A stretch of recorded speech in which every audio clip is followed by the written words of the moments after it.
Morning, everyone. This is Terry from Terry's Philippine Journey. Talk into the season here. It's December the 7th, I believe. Cloudy, foggy day.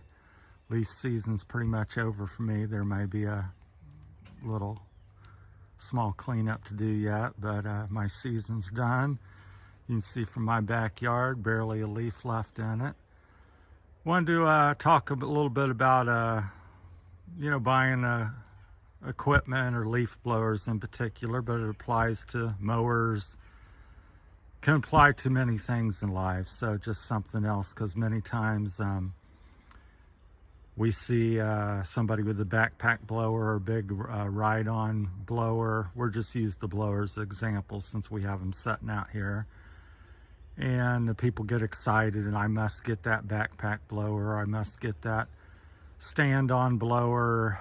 It's $10,000 and it will blow.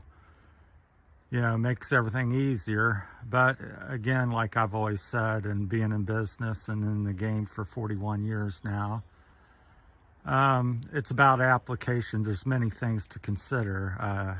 How much money you have, how much money you're making. I'm sure I'm going to leave some things out. You can feel free to add things that I've missed or didn't touch on if you care to in the comments. But for me, I'm solo, been at it a long time, and I try to be efficient and economical. We'll go into things. I'll be jumping back and forth here as I usually do, but I'll kind of cut to the chase a little bit, kind of maybe start at the end and go to the work back to the beginning or something. But for me, if there's one piece of equipment in the blowers market that's handheld to stand on, being the end, one end to the other end, and the two pieces here, the push and the backpack blower, kind of being in the middle, close to button up to each of them. So it's basically four style of blowers. You've got a handheld for the homeowner, real small job, cleaning your back patio or very small lawn. Then you step up to some sort of backpack blower, and then you go to the push blower, and then for the really big jobs and huge commercial accounts, you go to the stand-on, which I don't have here. I don't have the very low end. I don't have the very high end, but I am familiar and have used them. But for me, the quarter acre, half acre, 1 acre, if I could only have one blower, the backpack blower, a high end, doesn't really matter too much. If you get a Stihl 800 or the Echo 910, which both have here, or one of the Red Max or so forth. There's several, top brands on the market that make something very similar. Right now, I do believe the Echo is one of the most powerful blowers on the market, the Echo 9010. So if that's all you're looking at and basing it on, then that would be one that I'd take a long, hard look at. So for me, I'm solo guy, been at it 40 some years. I have a 32 by 32 pole barn, which is here with the lights on. Can't really capture it all. I'm one man.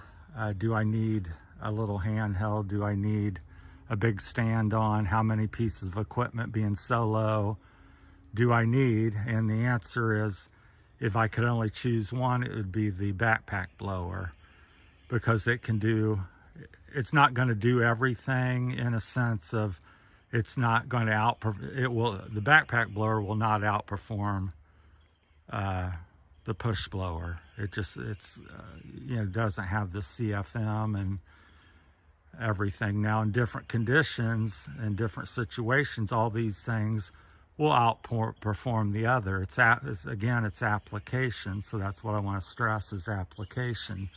So for me, on the quarter acre to 1 acre properties, and most of mine, and again, I'm in business, so I select being solo and my equipment and everything, and all things factored in. I generally go for the, my target is half-acre properties generally, up to an acre down to a quarter acre. And so for that type of business or setup, backpack blower. And then if you've got the money and space and all this and that, then I would step up to a push blower. And right here we have one of the top backpack blowers and one of the top push blowers. There's several other that are decent as well, but these are two of the top ones. And then I consider how much they cost as well, because the backpack blower there, that's around $600 for the Echo. This is about $2,500, and get a nice stand-on blower. Well, you're looking probably $8,000 to $12,000, somewhere in that range. And things I think of, I can clear I've got about a little over a half-acre property here, and with the backpack blower, I can probably clear it with that, just a guesstimate, in probably let's just say 2.5 hours or something. And with the push blower, I can maybe clear it in, well, the problem with the push blower is there's no way you're going to get around the building. There's areas you're just not going to be able to clear. So all things being equal, if you had a flat field to stand on, the bigger blower is going to always win, outperform. But as you get into obstacles, you got bushes to get around. Well, there's no way in the world a stand on or this push blower is going to get the leaves, really cleaned out and efficiently and in a timely manner. It's meant for the open terrain.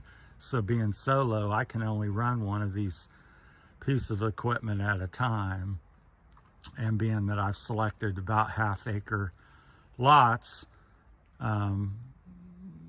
so that's my choice for what I've been doing. And all my 40-some years, I've used a backpack blower and this push blower primarily is my select. Yes, I could get a little handheld. Yes, I can go get a bigger unit. To me, it's not my choices. I don't see it being worthwhile to do that with that. Now, if I had 1 acre, 5 acre properties, I would definitely have a stand on.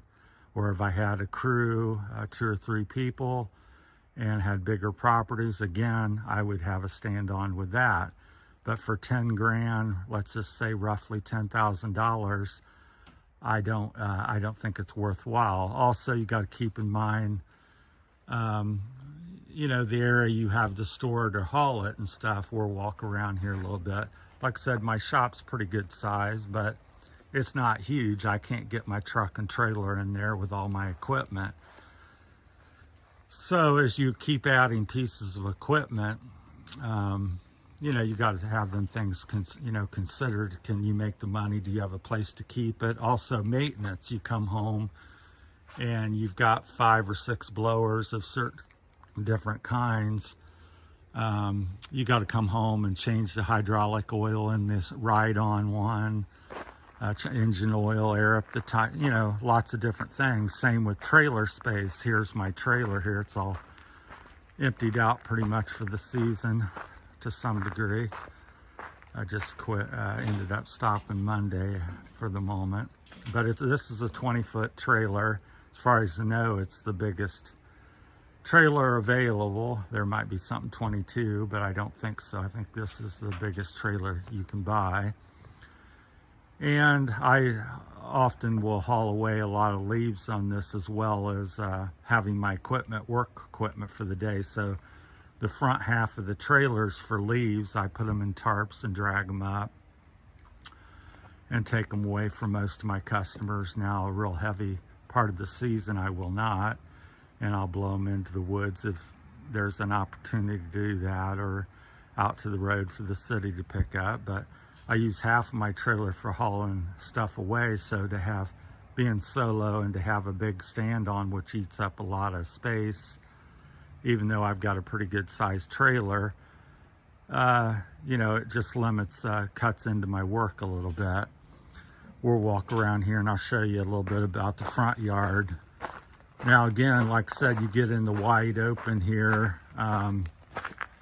For instance, this is a front yard, and it's about a 1/4 acre here, half acre total, a little over half acre. Now this is where like the push blower or a stand-on blower would be ideal. You have very few obstacles. Here I usually shoot them across the road into the woods, and so yeah,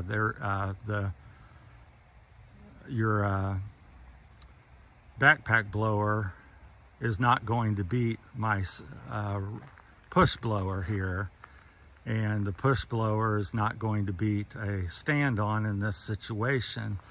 The other thing with the you know, the other pieces of equipment, the stand-on, or I mean the push blower, especially the billy goat, it's very unstable.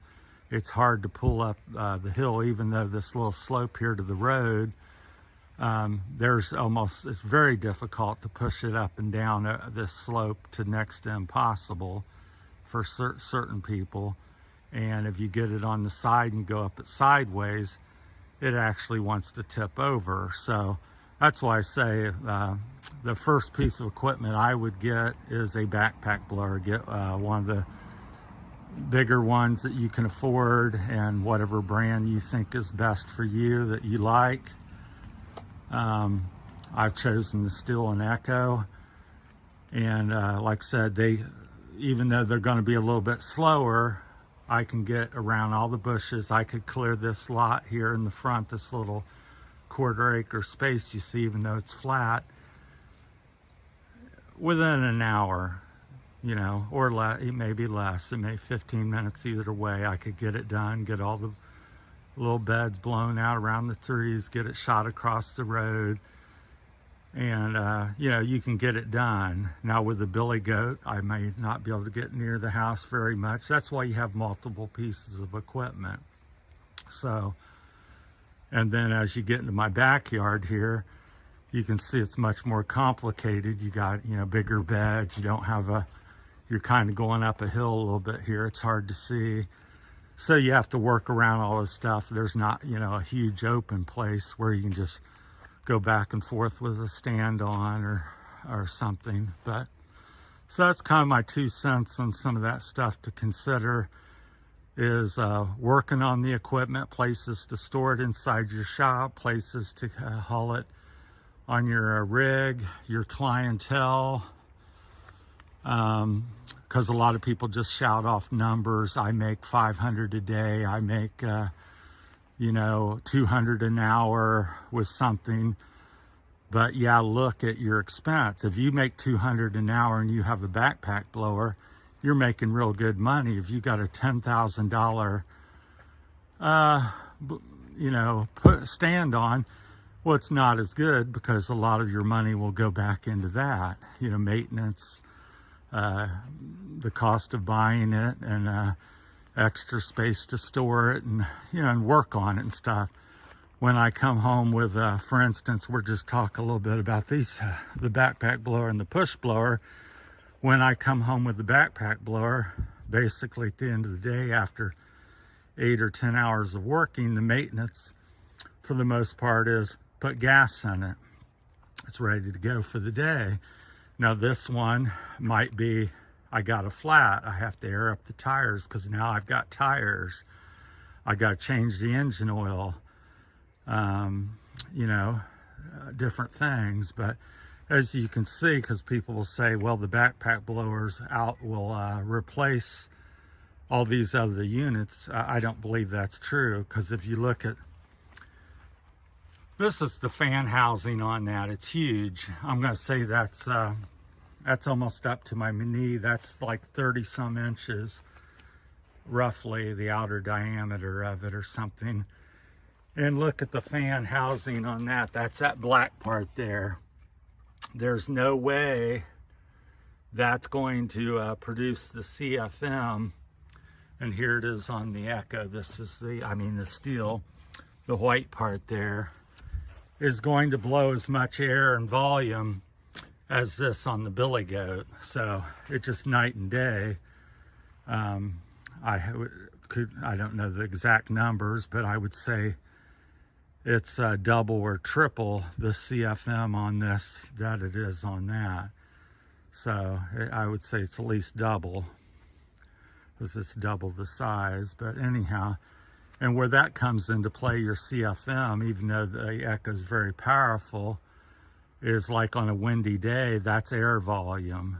When the wind's blowing and it's 15, 20, 30 miles an hour, the echo can't really push the leaves very far, and they want to whip back at you, where this will go, as I've demonstrated in some of my other videos, will blow 6, 8 feet visually further, and then you can feel the wind 10, 15 feet beyond that with this, because of the volume of air. It's kind of like, so a lot of times I'll be working with the backpack blower and have this on behind me, helping to push the leaves and keep them going in the direction I want. So I create my own wind event behind me.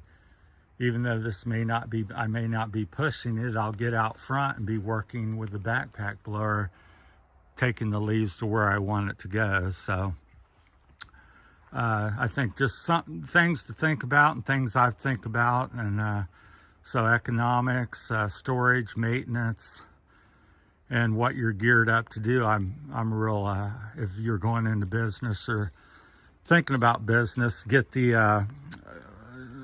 all these things for what you're going to do.